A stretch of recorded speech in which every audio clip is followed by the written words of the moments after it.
Beyond the edge of reality lies a story of ultimate conquest, a story of war and friendship, a story of a love that can never be, and a hatred that always was. And now, the most anticipated epic adventure of the year will never come to a theater near you. Final Fantasy VII. PlayStation. Hello everyone, my name is Gerard Dragon Rider Khalil, but most of you know me as the Completionist right here on YouTube. In college, I wrote a big thesis paper called Embracing Your Dreams, the Final Fantasy of Storytelling. This paper dictated how one game changed the future of the industry by upping the ante to the point where films now have to compete with the cinematic storytelling of video games. My friend Alex and I worked very hard to bring this series to you, and we hope you guys at home enjoy it.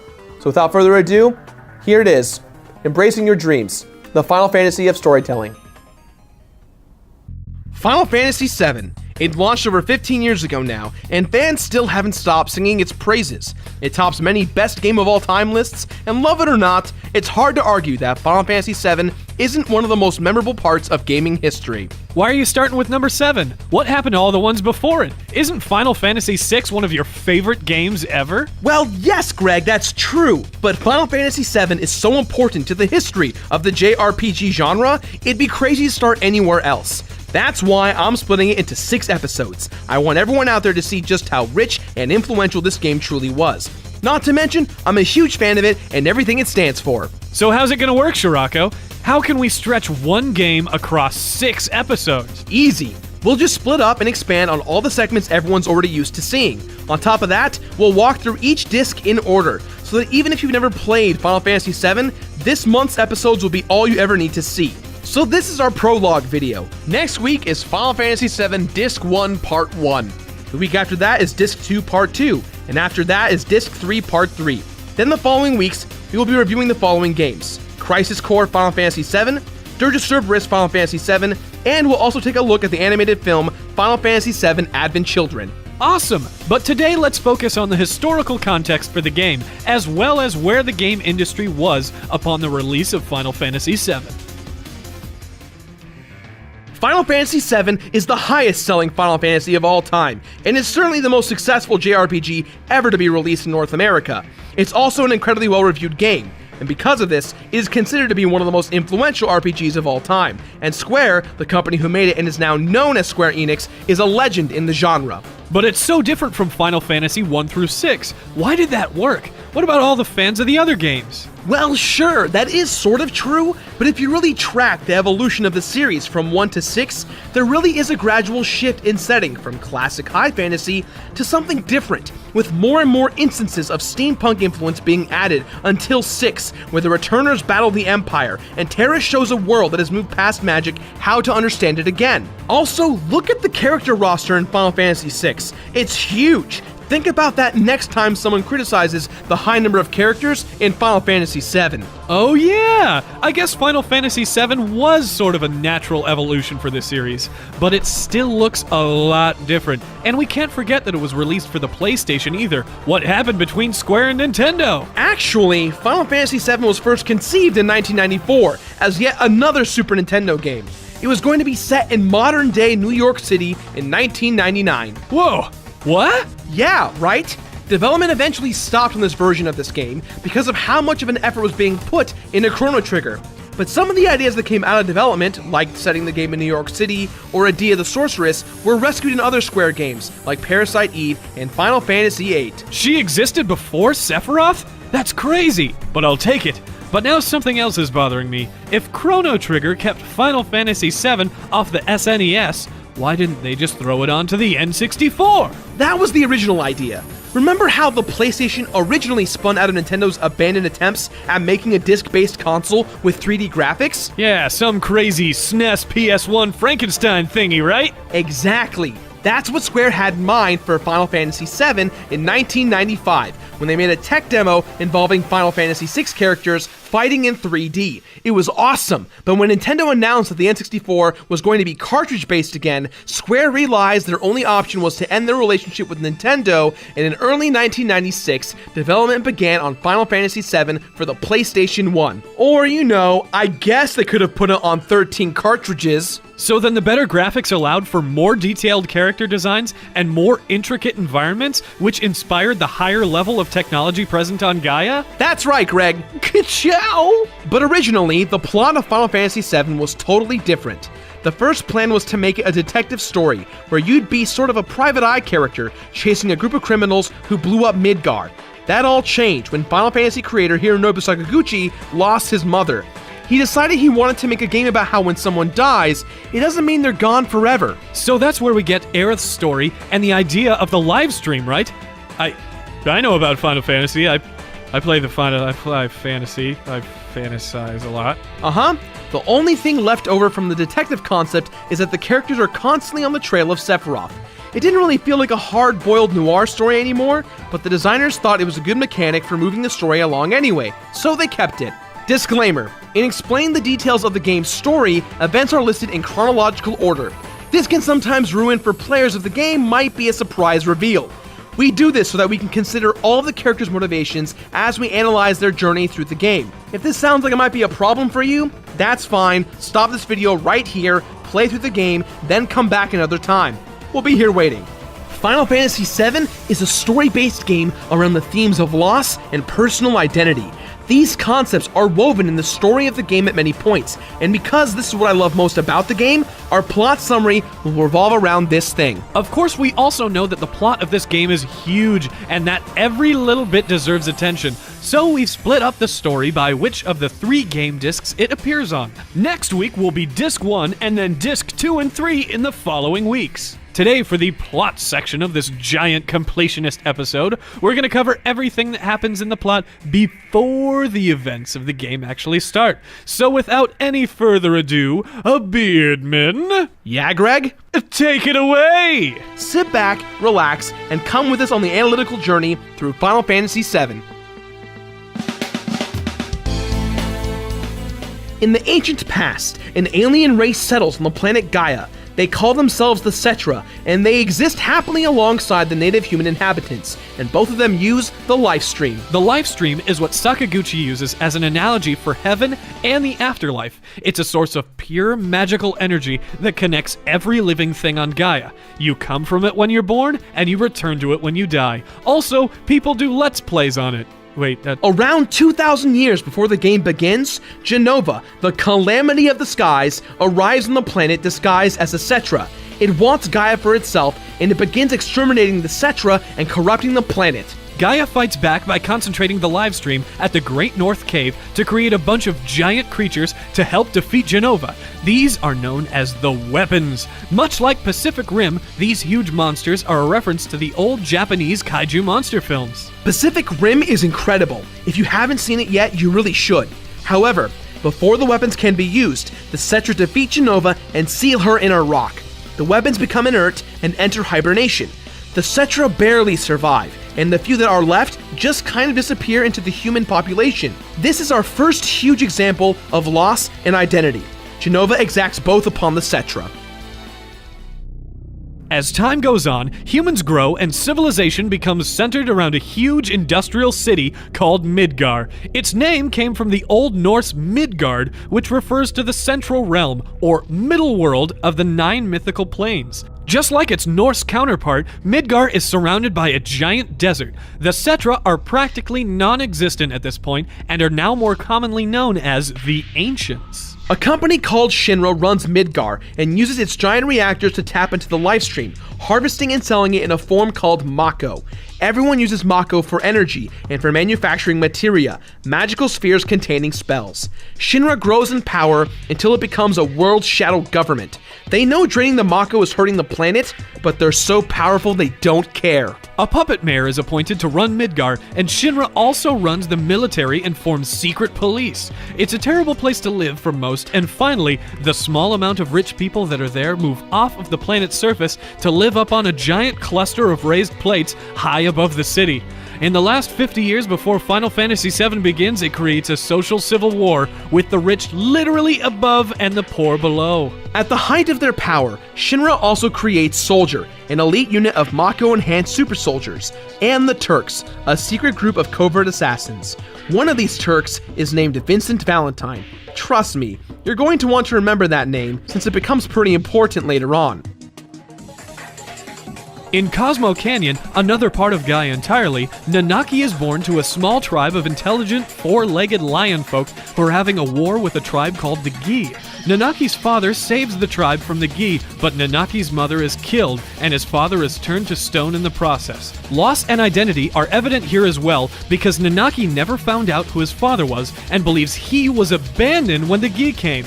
The creatures of Nanaki's tribe live very long, and while their story is symbolically very similar to that of the ancients, they also share some actual connections with them. Wait, who the heck is Nanaki? Oh, I should have been more specific. You might know Nanaki by his other name, Project Red 13. Gotcha. Around the same time, in a rural little coal mining town called Corel, a little boy named Barrett Wallace is born. What? I'm just imagining Barrett as a little boy. What do you have instead of an arm back then? A super soaker? Also, Barrett Wallace sounds an awful lot like Bruce Willis. Alright, go on.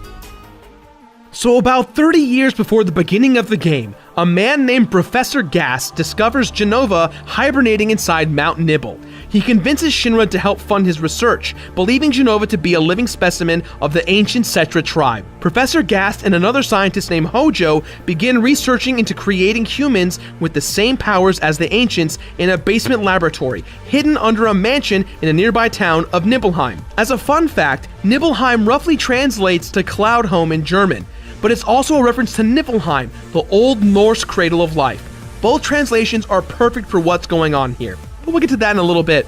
Hey Greg, tell us about Vincent. As Gerard already said, at this point, Vincent Valentine is a Shinra Turk. He's assigned to keep an eye on Gast and Hojo during their research. And while he's there, he falls in love with Lucrezia, another one of the scientists at Nibelheim Mansion. Sadly, she's already in love with Hojo, and when she turns down Vincent's marriage proposal, he's devastated. However, Hojo is secretly just using Lucrezia, and once he impregnates her, he injects her womb with Genova cells. This completely ruins her body, and she's totally mutated by the time the baby is born.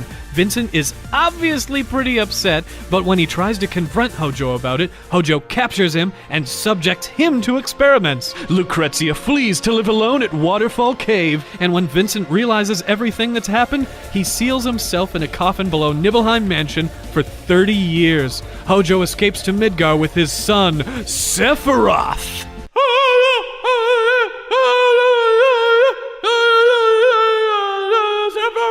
Sephiroth is Batman! What we should be talking about is the crap Vincent just went through and how well it ties into our overarching themes of loss and identity. He loses his love and both of them are literally mutated, which severely alters their identities. Man, poor guy has been through the ringer. And I'm not talking about that awful Sarah Michelle Gellar show. Anyways, what about that Gas dude? He becomes horrified by what Hojo is up to and strikes out on his own to find out more about the ancients. He spends some time over in Cosmo Canyon, amongst other things, and eventually he meets Ifalna, one of the last real living Cetra on Gaia. They eventually fall in love and they have a child together. That's right, everyone. It's a little girl and her name is Aerith. Isn't her name Eris? Aren't we Americans? Isn't this America? Have we lost ourselves? Yes, Greg. Aerith is called Eris in the English version of the game, but that's only because that's how the Japanese pronounce the name with the TH spelling. That way, they avoid people saying her name as Erisu, which is definitely not it. The new English website for the PC game now refers to her as Aerith too, so we're going to call her that here. But it also should be noted that she's still referred to as Eris in the game itself.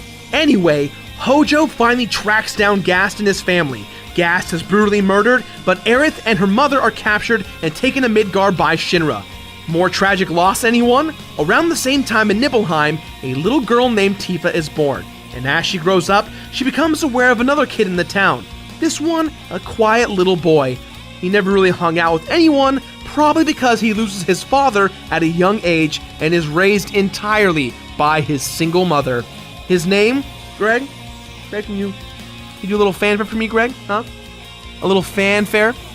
A little fanfare?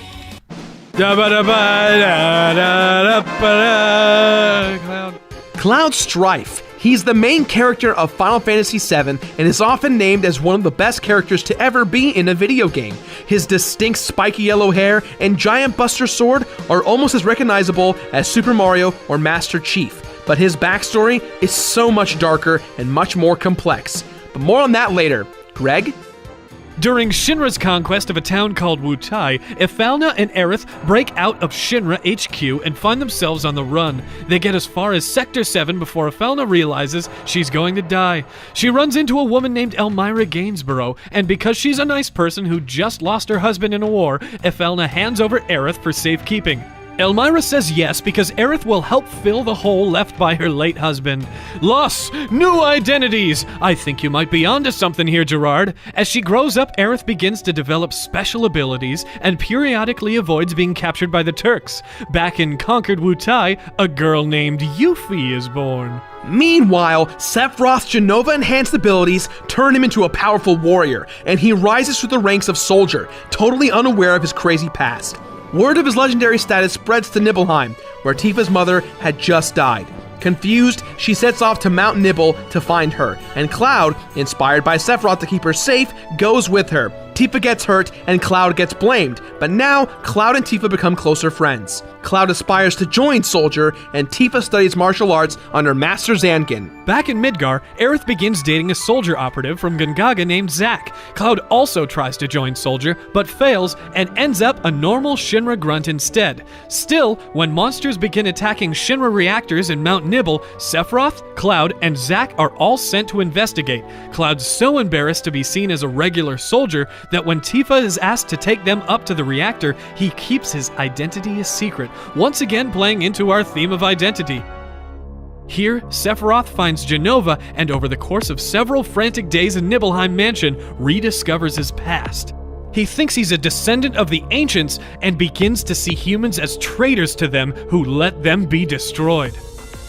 In the aftermath of this discovery, Sephiroth goes into a rage. He murders Tifa's father and Cloud's mother, and raises Nibelheim before heading back to the reactor to try and release Genova and reclaim the planet for her. Zack tries to stop him, but Sephiroth is too powerful. Sephiroth is about to free Genova, but not before Cloud stabs him in the back. Just when Cloud thinks it's all over and tends to Tifa, Sephiroth recovers and stabs Cloud through the chest. Cloud, using all of his body weight, lifts Sephiroth with the blade still inside of him and sends him hurling into the exposed lifestream below. Sephiroth learns the history of the ancients as he tumbles through the lifestream, and he eventually becomes a deposit in the Great North Cave, where he plans on summoning a meteor in order to hurt the planet badly enough so that the lifestream can concentrate in the cave. He will absorb it, and he will become a god. Weird plan, bro. Assuming Sephiroth to be dead, Cloud, Zack, and the rest of the Nibelheim survivors are captured by Hojo and taken to the Nibelheim mansion, where they are subjected to Mako treatments in an attempt to create Sephiroth clones. Tifa is saved from this fate by Master Zangief, who takes her to Sector 7, where she starts a bar called Seventh Heaven in Midgar. When the cloning operation doesn't work, Hojo takes Shinova's body and leaves for Midgar. Hojo also captures and begins experimenting on Nanaki around this time. There's just so much tragedy and loss. It's terrible, Gerard. It's just terrible. Yeah, Greg, and the game hasn't even started yet. Also, let's not forget what's driving Sephiroth at the center of this whole game. His search for, you guessed it, an identity. Who are any of us anyway? Isn't that up to us to decide? Or does it depend on where we came from? That's the question Final Fantasy VII is constantly asking. But anyway, we gotta keep moving. Greg, tell us about Barrett.